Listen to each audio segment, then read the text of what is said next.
Hi అండి. నేను trades తీసుకొని మీకు ఎక్స్ప్లెయిన్ చేస్తాను. చూడండి, మార్కెట్ వచ్చి డౌన్ ట్రెండ్ ఉంది. సో లెవెల్స్ కూడా ఎలా తీసుకోవాలి అన్నది కూడా నేను ఇందులో క్లారిటీగా మీకు చెప్తాను. చూడండి, లెవెల్స్ కూడా ఇప్పుడు ట్రెండ్ లైన్ తీసుకున్నప్పుడు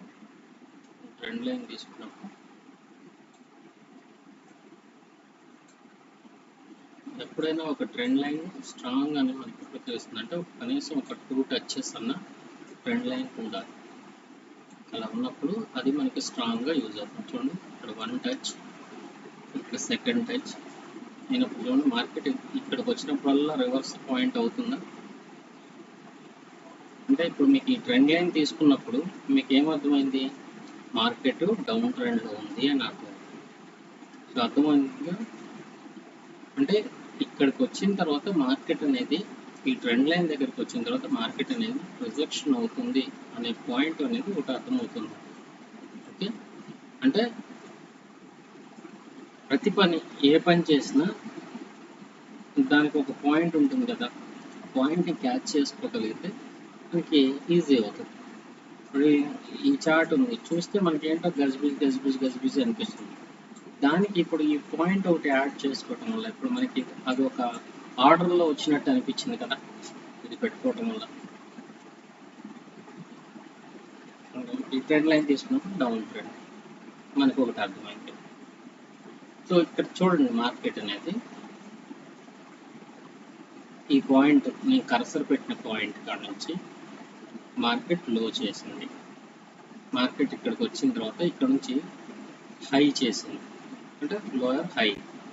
మళ్ళీ మార్కెట్ ఏం చేసింది, ఇక్కడ నుంచి పైకి వెళ్దాం అనుకుంది, కానీ ఈ ట్రెండ్ లైన్ ఏదైతే ఉందో స్ట్రాంగ్ కదా, ఈ ట్రెండ్ లైన్ దగ్గర మళ్ళీ రిజెక్షన్ తీసుకొని మార్కెట్ ఏం చేసింది, ఈ లోని క్రియేట్ చేసింది.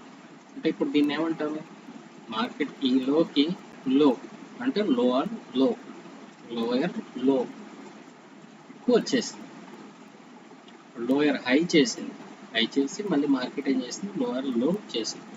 మళ్ళీ ఇక్కడికి వచ్చిన తర్వాత మార్కెట్ ఏం చేసింది, కొంత హై చేసింది, లోయర్ హై చేసిన తర్వాత మార్కెట్ ఏం చేసింది, ఇక్కడ మళ్ళీ లోయర్ లో చేయకుండా ఇక్కడ హయ్యర్ హై బ్రేక్ అయింది. అంటే మార్కెట్ ఇక్కడ మనకి ఏం చెప్తుంది, ఇక్కడ ఒక హై వచ్చిన తర్వాత ఈ హైని ఇది బ్రేక్ చేసింది అంటే మార్కెట్ ఏం చేస్తుంది, కొంత నేను ఏదో పైకి వెళ్తాను అనే ఇండికేషన్ ఏదో మనకి ఇచ్చింది. అంటే ప్రతిదీ మనం అర్థం చేసుకొని మార్కెట్ చూడండి ఇక్కడికి వచ్చిన తర్వాత ఇక్కడ చూడండి ఈ కర్సర్ పాయింట్ ఎక్కడైతే పెట్టానో ఇక్కడ ఇది లో అయితే ఈ లోని ఇది బ్రేక్ చేసింది కదా, లోవర్ లో చేసింది కదా, కానీ ఇక్కడ ఈ లోని ఇక్కడ ఇది బ్రేక్ చేయకుండా పైకి వెళ్తుంది.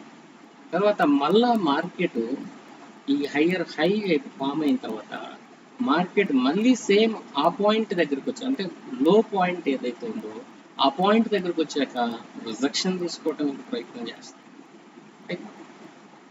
నేను ఇక్కడ మీకు ట్రేడ్ తీసుకోవడం కాదు, ఆ ట్రేడ్ అనుకున్నది ఏంటి అన్నది అర్థం అవడానికి మీకు పాయింట్స్ చెప్తున్నాను.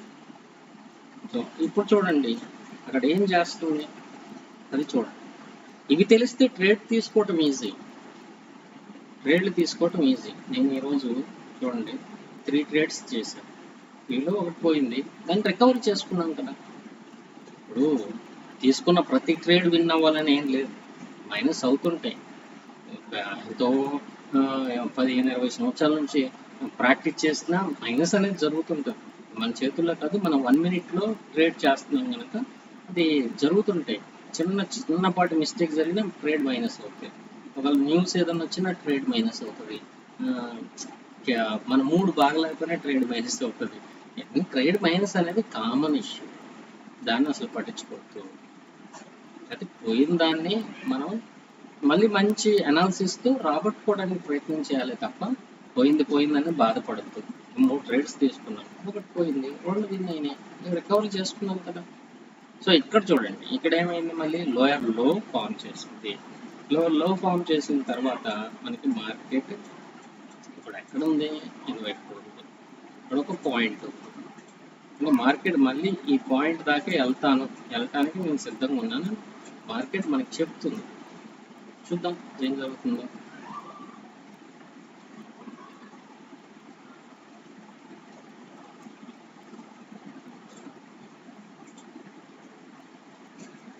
వీక్ పాయింట్ కొంచెం పైకి వెళ్తే ట్రేడ్ తీసుకుంటాం.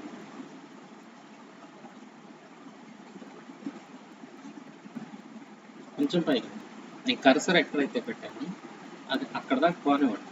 అయితే ప్లాన్ చేద్దాం.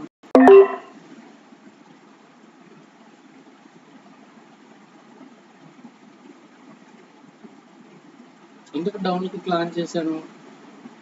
మార్కెట్ ఆల్రెడీ మనకి ఇండికేషన్ ఇచ్చింది నేను కిందకి వెళ్తాను అని. ఇప్పుడు ఇక్కడ హైయర్ హై బ్రేక్ అయింది, అయిన తర్వాత మళ్ళీ మార్కెట్ ఏం చేసింది, ఇటు సైడ్ డౌన్ సైడ్ కూడా లోవర్ లో క్రియేట్ చేసింది కదా. మార్కెట్ డౌన్ వెళ్ళటానికి ఆల్రెడీ డౌన్లో ఉంది. మార్కెట్ డౌన్ వెళ్ళటానికి ఇండికేషన్ ఇచ్చింది. తర్వాత వచ్చేసి మనకి టార్గెట్ కింద ఉంది, లెవెల్ బ్రేక్ అయ్యింది. సో ఇన్ని కండిషన్స్తో మనం ట్రేడ్ తీసుకున్నాం. కాబట్టి ఇక్కడ నేను లోయర్ లో క్రియేట్ చేయకుండా ఇక్కడ స్ట్రాంగ్ బయర్స్ వచ్చినట్టయితే నేను అప్ సైడ్ వెళ్ళేవాడిని. ఎందుకు? ఇక్కడ హైయర్ హై ఫామ్ చేసింది కనుక నెక్స్ట్ మ్యాక్సిమం ఇక్కడ దాకా వెళ్ళడానికి అవకాశం ఉంది కనుక. కానీ ఇక్కడ మనకి ఏమైనా బయర్ పాయింట్ స్ట్రాంగ్ బయర్స్ ఎక్కడైనా కనిపించారా అంటే నాకైతే స్ట్రాంగ్ బయర్స్ అయితే కనిపించలేదు. కాబట్టి నేను అక్కడ సెల్కి ట్రేడ్ తీసుకున్నాను, అది విన్ అయింది. ఓకే, మనం ట్రేడ్ తీసుకునేటప్పుడు ఇవన్నీ అనాలిసిస్ చేసుకుంటే మనకి ట్రేడ్ ఈజీ అవుతుంది. మీకు అది చెప్పడానికి నేను ఈ ట్రేడ్ తీసుకున్నాను. ఓకే, ఇట్లాంటి కంటెంట్ ఇంకా నేను మంచి మంచి కంటెంట్ పెడుతుంటాను. మీరు సబ్స్క్రైబ్ చేసుకోండి, లైక్ చేయండి, షేర్ చేయండి. మీకు ఏది కావాలో అది నాకు కామెంట్ చేయండి. నేను దాని మీద ట్రేడ్ చేయడం, దాని మీద నేను ఒక వీడియో చేసి మీకు సెండ్ చేస్తాను. Okay, thank you.